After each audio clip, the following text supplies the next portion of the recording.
nagaan waaqayyoo kan abbaa kan ilmaa kan hafuura qulqulluu inni hundumaa danda'u mana jirtan bakka jirtan hundumaatti isin haa baay'atu. Akkam jirtu nagaa keessanii gooftaan bara keessan jireenya keessan eebbisu. Guyyaa irraa sagalee waaqayyoo wajjin kan nuti ilaallu wangeela Luqaas boqonnaa 18 lakkoofsa 5 hanga 40 kan jiru walii wajjin ilaalla. Mata dureen nuti guyyaa irraa walii wajjin ilaallu kadhannaa deebii qabu waaqayyoon kadhachuu jechuudha. Kadhata deebii qabu waaqayyoon kadhachuu. Nan dubbisa bootaa kana bakka amma jedhame kana nan dubbisa akkanadha. Yesus Yerikootti immoo dhiyaate namichi jaamaan tokko karaa dura taa'anii kadhata ture. Sagalee namoota danuu karicha irratti dhageenyaanis maal akka ta'e warra darbuutti jiran hin gaafate. Isaan immoo Yesus nama Naazreet sanatu asiin darbaa jira jedhanii itti himan. Kanaaf inni iyyee Yesus ilma Daawit na maarii jedhan. Warri fuula dura adeeman immoo calluma jechisiisuuf isa hin ifatan. Inni garuu ittuma caalchisee iyyee ilma Daawit na maarii jedhe. Yeroo sanatti Yesus dhaabbatee namichi jaamaa sana gara isaatti akka fidaniif ni abboome. Namichis gara isaatti ni dhiyaate. Yesus immoo maal akkan siif godhu barbaaddaa jedhee isa gaafate. Kana irratti inni garuu agartuu koo akkanaa deebiftu gooftaa koo jedhe deebiseef. Yesus immoo amantiin kee si fayyiseeroo agartuun kee siif deebi'u ittiin jedhe. Achumaanis agartuun namichaa hin deebi'eef. Namichis waaqayyoof ookubaa dhiyeessaa Yesus duukaa hin bu'e. Namoonni sun hundinuu kana yommuu argan waaqayyoof galataa dhiyeessanii jedha. Waaqayyo maqaan isaa bara baraan kan eebbifame haa ta'u. Kadhataa deebii qabu waaqayyoon kadhachuun bu'aa guddaa qaba. Gara mata duree keenyaatti utuu isheen fuulduraa kadhannaa jechuun maal jechuudha? Namoonni baay'een keessan hiika kadhataa beekuu dandeessu, kan hin beeknes jirtu waan ta'eef kadhannaa jechuun waaqayyo wajjin dubbachuu jechuudha. Kadhannaa jechuun meeshaa ittiin diina naannoo fi buufate lolanii ofirraa fageessanii jechaadha. Kadhannaan harka ittiin hiixatanii waaqayyo harkaa waan barbaadan fudhatanidha. Kadhannaan afaan ittiin waaqayyo wajjin haasa'anidha. Kanaaf maalummaa kadhataa gabaabaatti ergan isinitti dubbadhe booddee gara dubbii sagalee waaqayyoo kutaa ammaan dubbachuuf jedhutti dabarraa. Namichi agartuu hin qabne gara Yesus Kiristoositti dhimmee iyyi kuni nama akkamiiti? Namichi kuni agartuu maleeyyii yookaan immoo nama agartuu hin qabnedha.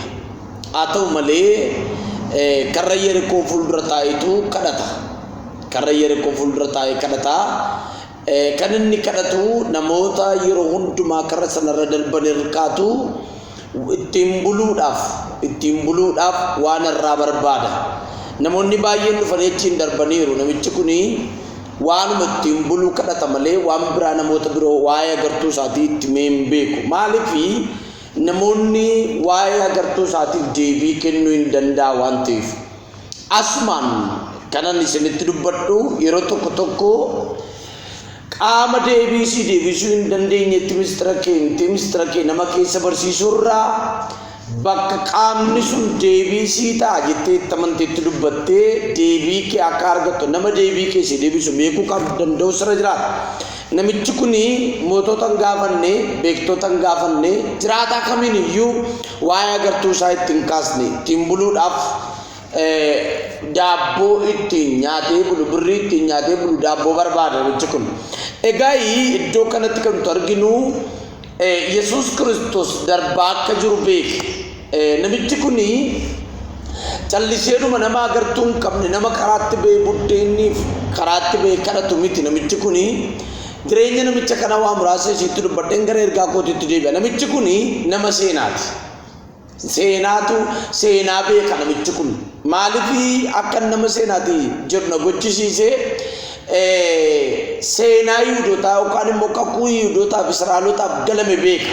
Masiin akka dhalatu biyya lafaatii fi Kiristoos Yesus idda Naazreet keessa akka dhalatu nama Naazreet akka ta'e sirriitti beeka namichi kun. Kanaaf nama seenaati nama qoratuudha eenyuta siin darbee irraa eenyuta siin darbaa olee irra namoota gaggaafata kanaaf gaaf tokko arraan eenyuta siin darbaa irra gaafa gaafatu warri bukkee jiran warra agartuun fayyaadhaa Yesuusin hin beekan namichi hin agartuun qabne kun garuu Yesuusin hin beeka Yesuustu asiin darbaa jiraa jedhaniitti man inni garuu agartuun qabu waa Yesuusin sirriitti beeka sammuu isaa keessaa qaba waan ta'eef iyyeetu Yesuus namicha Naazreeti namaari jedhee ol kaasiyye namicha Naazreet maaliifi seenaa beeka namichi kun waan ta'eef sirriidhumatti Yesuus jedhee namaari jedhe sababiin isaa namichi Yesuus inni nama maaru nama akkamii akka ta'e nama Naazreet akka ta'e waan beekuuf Yesuus namicha Naazreet namaari jedheetu yeroo inni itti dubbatu argina inni lammaffaan namichi kuni nama akkamiiti jettanii yoo ilaaltan nama amaneedha Yesuusin amaneera utuma ijaan hin argin akka Yesuus agartuu isaa deebisu akka Yesuus isa gargaaru amaneera amantii qaba nama amaneedha namichi kun kanaafitu sirriitti konfidensiidhaan ol kaasii sagalee isaa guddisee na bira hin darbini na dhiiftee hin darbin kan inni jedhuuf sababa kanaafiidha sadaffaan qophaadha namichi kun fayyuudhaan maaliidha qophaa yeroo tokko tokko dhukkubsattootaaf gaafa kadhannu ganaadhannee dammassina namichi kun garuu qophaadha fayyinaaf of qopheessee jira uffata isaa ofirraa darbateedha uffata isaa ofirraa darbatee hutaalee maaloo na bira hin darbin jedhe Yesuusin waame kanaaf egaa Yesuus Kiristoos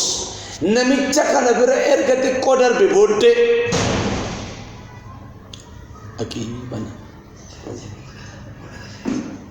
erga xiqqoo badee booddee darbee booddee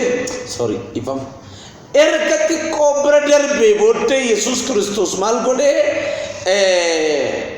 eenyuudha inni natti yaadu mee qabaati fidaa jedhe Yesuus qabaati maal godha fidaa maal akka sii godhu barbaaddaa agartuu koo jedhe dinaara naa kennin jenne diyaara naa kennin jenne yuuroo naa kennin jenne doolaarii naa kennin jenne agartuu koon barbaada agartuu koo iddootti naa deebisedheetu dubbate kanaaf Yesuus Kiristoos akkana akka amantii keessiif haa ta'u agartuun kee iddootti sii deebi'eera namichi yeroodhuma sana hin fayyee kadhata isaa deebi'ee argate egaanii kan namicha kanaa gabaabaatti erga ilaalle kanaa keenyoo arra kadhata deebii qabu kadhachaarraa Afrikaanii karannaatti baay'ee cimaa akka karannaatiif Afrikaatu addunyaa kanarraa sooroma garuu karannaa Afrikaa kana baay'een isaa kosii ta'ee gatame malee deebiin qabu karannaan keenya karannaan namoota keenya baay'een isaa kadhata deebiin qabneen namoonni baay'een akkaneen 12 kadhachaa oolle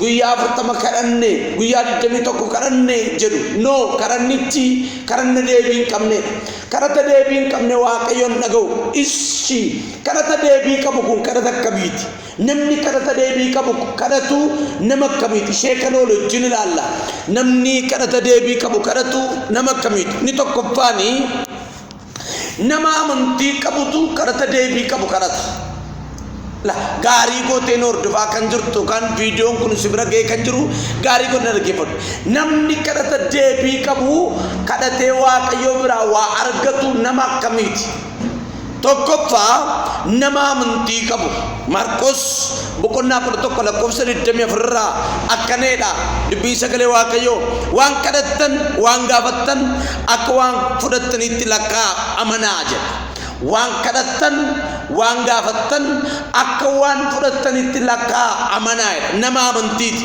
iddoo kanarraa si olaallu namichi kuni Yesuus Kiristoos gaafanne agartuu koddootti naa deebisedhu fidikaa birriin jenne fidikaa qabeenyaan jenne akka amantii keessiif ta'e sagalee koo dhagaa kan jirtu akka amantii keetiitti kadhannaan keessii dhagaameera inni lammaffaanii nama akkamiitu kadhata deebii qabu kadhata kan jedhuuf inni lammaffaanii waa'ee maalii akka kadhatu nama beeku ta'uu qaba waa'ee maalii akka kadhatu nama beeku ta'uu qaba callisee namoonni tokko hin kadhatu garuu waa'ee maalii akka kadhatan hin beekan kanaaf waa'ee maalii akka kadhatu namni hin beekne akka nama calliseedhuma bishaan gingilchaatti naqaa oolutu hin guutuuf waan kadhannu hin beeknu taanaan rakkina keessa jirra yookaan immoo yeroo keenya ofuma balleessar kanaaf waan kadhannu sana sirriitti beekuutu nurra jiraata namni akeekaan hin kadhanneedha macaafni qulqulluun nama callisee kadhatuudha waan ta'eef namni akkasii immoo gooftaa isaa biraa waan argatu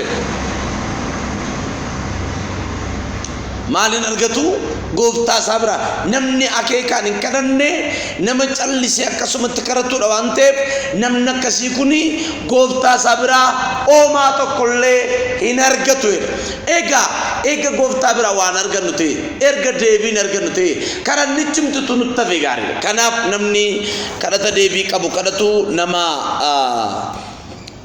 akeekaan nama hin kadhatu ta'uu qaba nama akeekaan kadhatu ta'uu qaba waaqayyo maqaan isaa bara baraan kan eebbifame haa ta'u kan biraan inni arfaffaani nama ofii isaa qofaaf kadhatu ofii isaa qofaaf kan nama dhibu nama ofii isaa qofaaf kadhatu jechi kuni yeroo baay'ee namoota baay'eetti gaaffii soo maaliirree karannaa koo kan mataa keenya duwwaa kadhannee dhiifna taanaan hin nagaamu ofii keenya qofaadhaaf kadhanna taanaan hin nagaamu namoota birootiif warra karaa irratti kufaniif ijoollee abbaa fi haadha hin qabneef warra waan ittiin nyaatan qaban warra jireenyi tadhaa'e warra dhukkubsatanii mana yaalaa jiraniif warra mana hidhaa keessa jiraniif kadhachuun dirqamaadha sababiinsa yoo nuti isaaniif kadhanne waaqayyo nuuf dhaga'a Saamu'eel isa duraa boqonnaa 12 lakkoofsa 13 irratti akkaneedha isiniif kadhachuu dhiisuudhaan waaqayyo duratti cubbuu hojjechuudha waan ta'eef kun maal ta'uudha anarraa afagaatu kun maal ta'u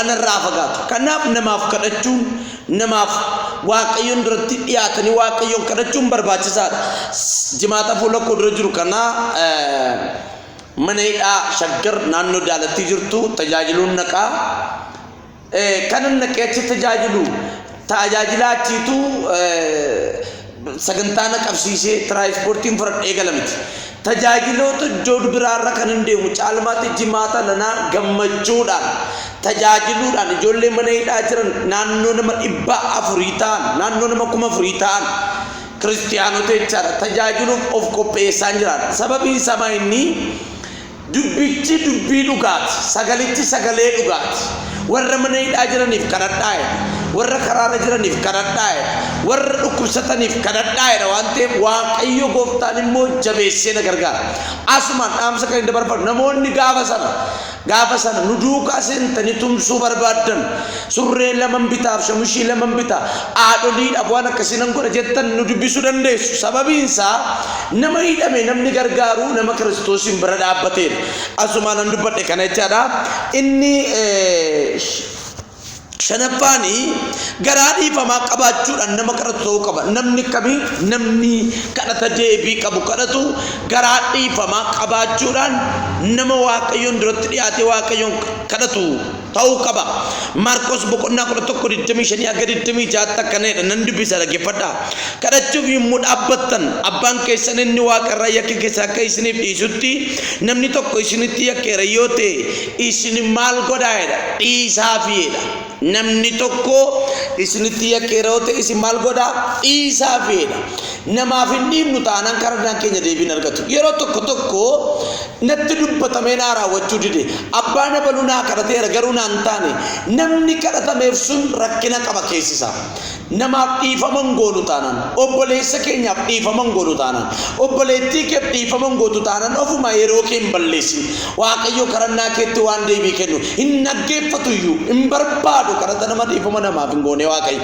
kanaaf yeroo dura waaqayyotti dhiyaattan karannaan keessan deebii akka argatu yoo barbaaddan hiriyaa keessaniif dhiisaa firoota keessaniif dhiisaa gooftaan Yesuus Kiristoos annuguman isinitti himaa isin eenyuuf dhiisaa diinota keessan jaalladhaa jedhe miti Yesuus nama miti obboleessa miti diinota kanaaf abboommi gooftaan keenya cimsee nutti kenne deemesi nama akka mataa keessanitti jaalladhaa sagalee jedhudha kanaaf karannaan kee akka dhagaamu yoo barbaaddu obboleessa koo karannaan kee akka dhagaamu yoo barbaaddu obboleettii koo namicha itti oodaa jirtu namicha jibbaa jirtu sanaaf dhiifama godhu yeroo baay'ee namoonni keenya akkuma kilaaserii biiroon tokko mana galmee kan hoggaa torbaa kan hoggaa saddeetii kan hoggaa sagalii qabu namoonni keenya laphee isaanii keessa galmee kuusaa galmee jibbaa qabu.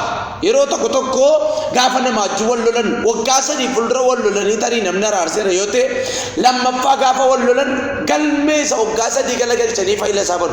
Ani koo isa waggaa sadan darbee har'aayyuu namaaf jedheen si dhiise malee garaa koo keessa jira. Inni himne garaa koo keessa jira. Yeroo sana jaarsolii sana dheen si dhiise kabajamoo jaarsa biyyaa dheen si dhiise malee garaa koo keessa jira. Namni keenya amma akka fedhe tajaajilaa ta'u amma akka fedhe faarfataa ta'u amma akka fedhe qiddisinaa qabaatu galmee jibbaa laphee isaa keessa takka baasuu hin danda'u. Kiristoos Yesuus immoo inni guddaan kan inni barbaadu namaaf dhiisuu keenya irra guddaa irra baanu utuu hin taane laphee keenya keessa galmee jibbaa sana kunnee nama sanaaf akka dhiibnu barbaada Waaqayyo. Kanaaf harka keessan ol kaasaa ergaan isiniif qaba. Amma nama viidiyoo kana ilaalaa kan jirtu maalan godha ariyaanoo nama baay'ee wajjin walitti bu'eera. Anoo nama baay'ee wajjin jibban qaba kan jettu harka kee ol kaasa. Araarri Waaqayyoon hundumaa danda'u mana jirtu bakka jirtu hundumaatti siif baay'atu obboleessa keetti dhaqee araarame.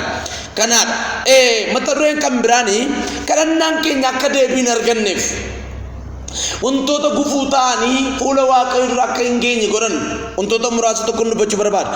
So wanti kadhannaan keenya akka deebii hin arganneef gufuu ta'an jira jira. Inni tokkoffaanii isuma nama dubbachaa jiru cubbuu hojjechaa fuula Waaqoo dura deddeebi'u.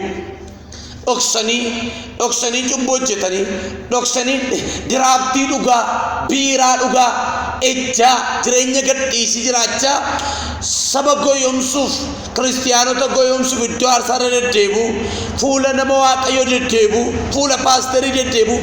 Arra paasterii goyoomsuu dandeessa, arra luba goyoomsuu dandeessa, arra paasterii ati immoo saba kee goyoomsuu dandeessa. Kanatti goyoomsuu hin dandeenye inni galmee kee hundumaa harkarraa qabu garuu tokko jira. Isa kana goyoomsuu hin dandeessanii. Baay'ee wayii na dhaggeeffadhaa paasteroonni, na dhaggeeffadhaa raajonni, na dhaggeeffadhaa keessumaa warri waldaa dhuunfaatti qabdan maqaa gurguddaa ofiif laattanii ofii keessanii garuu bakka maqaa sanaa hin jirre.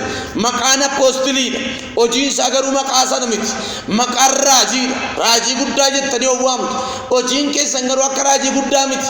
Isin jireenyi keessan maqaa keessan wajjin wal akka dhufuuf waan dhoksaatti hojjettan, waan dhoksaatti gootan, dhoksaatti ejja shaakaltan, dhoksaatti dhugaatii shaakaltan dhiisaati amantoota goyoomsaan jirtanii inni kun isin ilaalaara waan ta'eef kadhannaan keessan akka dhaga'amu iyyi keessan akka dhaga'amuuf qulqullummaadhaan dura Waaqayyootti deddeebi'a.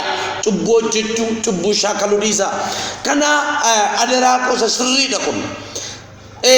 Cubboche maayide Daawiti 66 lakkoofsa 18 irratti akkeede ani hamaa gochuu garaa kootti yaadeera tun ta'e silaa gooftichi ani hin dhaggeeffatu ture. Ani hamaa gochuu garaa kootti yaadeera tun ta'e silaa eenyuun hin dhaggeeffatu ture gooftichi ani hin dhaggeeffatu ture. Lakkaa nama jalliin hojjetu nama hamaa godhu nama irra deddeebi'ee cubbuu shaakaluu Waaqayyoon dhaggeeffatu jechaadha. Kana jala mureen sitti hima ushururuun qabu namoonni baay'een nuti ko Kiristoos hin fayyine cubbuun qabnu fayyineerra hin goomina. Dhugaa Waaqayyo Waaqa jiraataati hin goyoomin. Kaan immoo akkaneedhu mana keessan isa wallaalummaa nanna keessan isa yeroo wallaalummaa keessan majirtanitti cubbuun keessan isinitti lakkaa'amu. Inni kunis dogoggora. Arra ejjaa jirta taanaan arra jireenya gadhiisii jirta taanaan sitti fayyadamuun isaa hin oolu. Sababiinsa dhiigni lammaffaa dhufee dhangala'u hin jiru. Oolaan lammaffaa dhufee qalamu hin jiru. Kiristoos Yesuus fannoo irratti nuuf jedhee dhiiga isaa kan dhangalaase fannoo irratti siif jedhee kan du'e lammaffaa dhufee fannootti kan siirarra hin jiru. Sii du'eera al takka sii qalameera al takka sii dhiphateera al takka. Nanna qulqulluu isa Kiristoos dhiiga isaan qulqulleessi deebitee hin xureessine. Hallelujah. Nanna qulqulluu isa Kiristoos fannoo irratti dhiphinaan gidiraadhaan dhiiga isaa sanaan dhiiga kee dhiqee deebitee hin xureessine. lammuu deebi'ee kan dhufee siif fannifamu hin jiru waan ta'eef kanaaf sakana gaarii gootanii beekuutu sirra jiraata. Inni lammaffaanii yaada dogoggoraa qabaachuudhaan kadhachuu isa kana yeroo baay'ee namoota mana Waaqayyo keessa turan irraan dhagaa. Waaqayyo akka garaati, Waaqayyo keessa koo beeka, Waaqayyo eenyummaa koo beeka, yoon kadhachuu baadheeyyuu innoo ergamoota isaa erge naa kadhata. No! Maatiyos 7:7 takkeedhe gooftaa Yesuus Kiristoos kadhaa isiniif kennama barbaadaan argattu balbala rukutaa isiniif banamaa jedhe malee lakki isiniif kan kadhatu ergamoota jira hin jenne, lakki isiniif kadhatu na bira nama jira hin jenne. Eliyaastuu sii kadhataa hin jenne, Musee sii kadhataa hin jenne, intinis sii kadhataa hin jenne. Maayinni kadhadhaa keessuma abbootiin qabeenyaa akkasumas kaampaanii gurguddaa kan qabdan akkasumas nagada garaagaraa kan qabdan konkolaataa kan ooftan ergaan isinii qabaara. Yeroo baay'ee waan an argu tokko natti hin tolu zayitii fudhatanii dibatanii haalelluuyaa gooftaan nu wajjin ta'eera jechuudhaan zayitii dibatanii manaa boo ganama zayitiin hin fayyisu miti hin fayyisa. Zayitiin kadhataa kan barbaachisu yeroo dhukkubaatiif yeroo fayyaanni harkatti dibattee addatti dibattee manaa baatu sun hin ta'u. Ini singgomma makinatti dibdanii baatan sun hin ta'u. Ini simmiya guna gadaatanii dibdan sun hin ta'u. Hin hojjetu kadhadhaa jilbeenfadhaati. Eebba barbaadde jilbeenfadhuu kadhadhu. Milkaa'ina barbaadde jilbeenfadhuu kadhadhu. Qodaana tarkarraa qabdu sun akka gurguramu barbaadde jilbeenfadhuu kadhadhu. Zayitii namaa fuutee itti hin naqin. Ganama yoo zayitii tokko dibatanii guyyaa zayitii isa tokko dibatu galgala zayitii isa tokko dibatu. Maali kun dadhabummaa sanafummaa nutti fide. Maaliif zayitii birrii balamaan bitatee gala Waaqayyoof galanna ta'u qe'ee keessa zayitiin nu guutee jira waan ta'eef badaan rakkatan ka. Ganama kan isa tokko dibatan galgala kan isa tokko dibatu guyyaa kan isa tokko dibatu cinqiin qaban namni keenya keessuma naannoo shaggar keessa kan jirtan baay'ee mancaataniitu. Isa kanarraa sirriitti of eeggadhaa. Zayitii utuu hin taane zayitii dibadhaa hin jenne Yesuus Kiristoos. Kadhadhaa isiniif kennamaa kadhadhaa hin fayyitu nagaafadhaa isiniif hin kennaa sheekana gaarii godhe dubbachuun barbaada. Kanaaf na gaariidha zayitiin baga fayyadamtan garuu iddoo karannaan bu'u sheekana gaarii godhaa qabadhaanii. Inni sadaffaan fedha foonii qofaaf kadhachuu. Sadura Yaaqoob boqonnaa maanno Yaaqoob boqonnaa 4 lakkoofsa 3 irraa ka'eedha. Dhiifama sadura jechuu kootiif Yaaqoob boqonnaa 4 lakkoofsa 3 irraa akkaneedha. Isin jedhe kajeellaa foon keessanii itti dhimma ba'uudhaaf maal gootanii yaaddanii kadhattanii.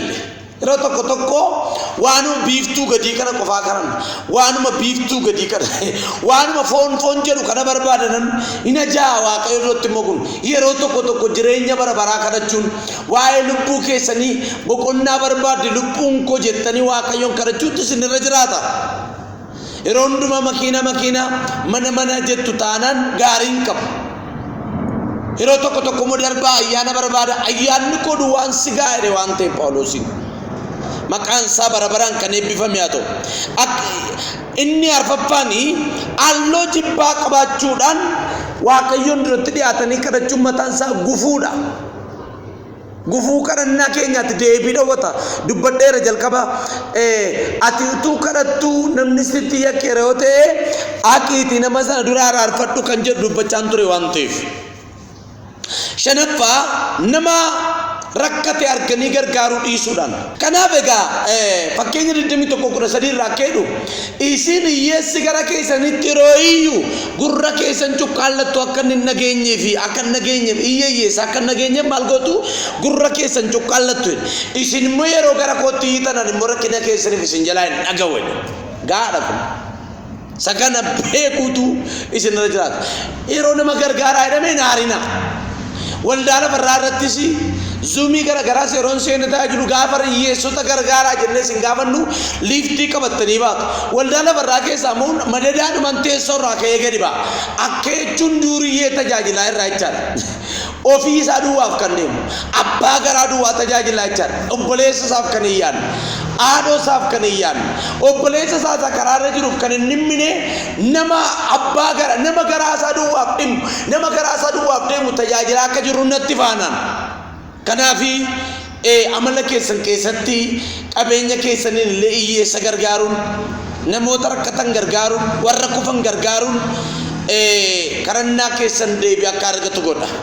Inni jaaffaanii amantii dhabuudhaan shakkiidhaan kadhachuu sheekana wanti koo isheen dubbadha yeroo tokko 12 amma 12tti kadhachaa turanii kwaariin waldaan tiimiin garagaraa kadhataniitu galgala raajotatti dawwalu raajotaaf dawwalaniitu seertaa'e karannaarra olleetu naan akkatu dhufteenuu karattu barbaanneedhu dawwalanii no konfirmi akka ta'u barbaada laala 12 amma 12tti kadhataniitu inamananne 12 amma 12tti jilbeenfatee kadhachaa oleetu waan kadhate waan gooftaa taasee kadhatu inamanne waan abbaa ormaatti fakkaata waaqayyo akka raajiin dhufee kadhannaan keessa nagaameera waaqayyo keessa nagayeera jechuu barbaada no akkanan godhu gaafan ofii kooti somsaalutii galee kadhadhanii raajiittis hin dawwalu ofii kootis badaa mul'atan barbaadu maaliif ofiidhuma kooti akka nama fuulaan itti haasa'uuni gooftaa wajjin haasaa ole waan ta'eef timfaashiin hafuura koo keessaa ba'e hundumtu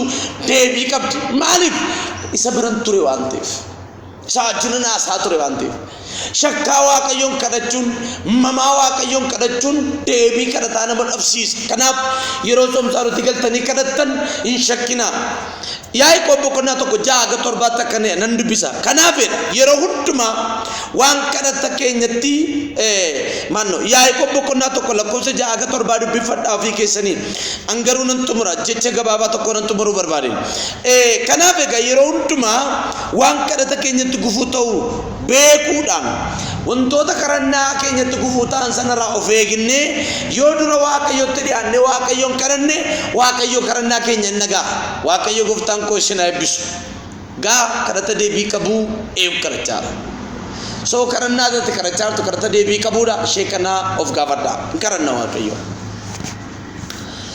ati guddaadha yaa waaqayyo amma jettu kan geessu qulqulluu abbaa keenya mootii waaqaaf lafa akkana jettee dubbatte bartootaan kadhadhaa jettee akkuma haasofte isinii amoota taataniitu jirtanii ilmi keessan buddeenoo isin kadhate dhagaa hixachuuf hin dandeessuure daabboonni isin gaafate dhagaatti hixachuu dandeessuure qurxummiyoonni isin gaafate bofa yookaan torbaan qabaan laattuu fiire isinoo amoota taatanii dhala keessaniif waan gaarii kan yaaddan ani immoo abbaa keessan isa sirriif isa dhugaadha ani immoo isiniif waan gaarii nan godha waan ta'eef na kadhaa jettee akka dubbatte ilaa gooftaa Yesuus Kiristoos namoota viidiyoo kana ilaalaa jiraniif sin kadhadhaa waa'ee jireenya isaanii waa'ee gaa'ela isaanii waa'ee hojii isaanii waa'ee bara isaanii hundumaaf sin kadhadhaa qulqulluu dhiiga kee Yesuus Kiristoos isaatti kana jalqabee iyyati isaanii gaaffiin isaanii deebii kan argate haa ta'u amma daqiiqaa kana jalqabanii dhukkubsatanii mana yaalaa kan jiran karaarra kan jiran beelaanii waan nyaatan dhabanii karaarratti du'aa kan jiran dhugtuu dhugaa qabanii mana hidhaa galanii dararamaa kan jiran jireenyi isaanii miidhama jala kan jiru manni isaanii diinaan marfamee buqqaa kan jiran jireenya dhaa keessa warra jiraniif harka koo gara keetti ol kaaseen jara kanaaf si kadhadhaa harki kee jara kanaaf kan birmate haa ta'u namni namaaf birmate torban tokko caalaa gaaddisa namaa ta'a gaaddisa bara baraa kan namaa ta'u harka keeti saba koo rakkina keessa jiru saba koo dhiphina keessa jiru saba koo gaaddidduu du'aa jala deddeebi'aa jiru kana harka keetti dabarsee kenneera harkaa fuudhu miidhama gurguddaa jala warra jiran rakkina gurguddaa jala warra jiran harki kee butee isaan baasu faarsaa 50 lakkoofsa 15 irraa akkanadha karaa hundumaan yoo sitti cufame iyyuu ani olii harka koo siif nan erga achi keessaa butee sin baas jedhee akkuma dubbate rakkina keessa kan jirtan dhiphina keessa kan jirtan lola keessa kan jirtan yaaddoo keessa kan jirtan harka waaqayyootiin rakkinicha keessa ariifadhaa baa maqaa gooftaa Yesuus Kiristoosiin baa